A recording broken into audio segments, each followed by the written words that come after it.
Помина и 15 јануари, а вработените во ЈСП Скопје се уште не ги добиле платите за декември.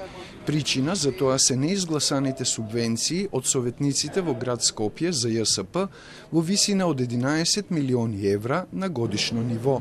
Револтирани поради тоа, синдикатите од ЈСП ги замолија 45 советници во град Скопје и покрај тоа што започнува продолжен празничен викенд да се соберат и да ги изгласаат субвенциите за да земат плати. Доколку тоа не се случи, а вработените во ЈСП се најасно.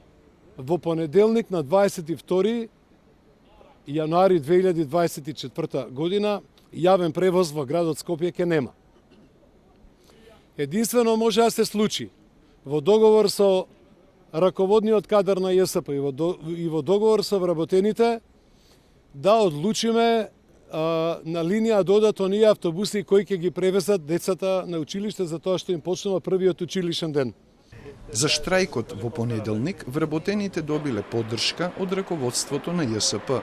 Велат, иако чекале да бидат изгласани субвенциите од Советот на град Скопје, советниците тоа не го сториле и им прават проблеми како сега, така и во минатото. Чекавме до вчера, односно да се одлучи да донесат одлука советниците, меѓутоа најголемиот проблем го имаме од нив. Значи, и 2022 година истите советници ни правеа проблеми со субвенциите, значи и оваа година оние продолжуваат исто. Значи, ние сме тие, овој народ е тој, што ние сме ги изгласале нив. И оние си играат со нас. Во октомври 2022 година автобусите на ЈСП не возеа половина ден поради доцнење на септемвриската плата. Поради милионски долг од град Скопје кон приватните превозници, ни тие не возеа со месеци, а и сега се засегнати од неизгласаните субвенции.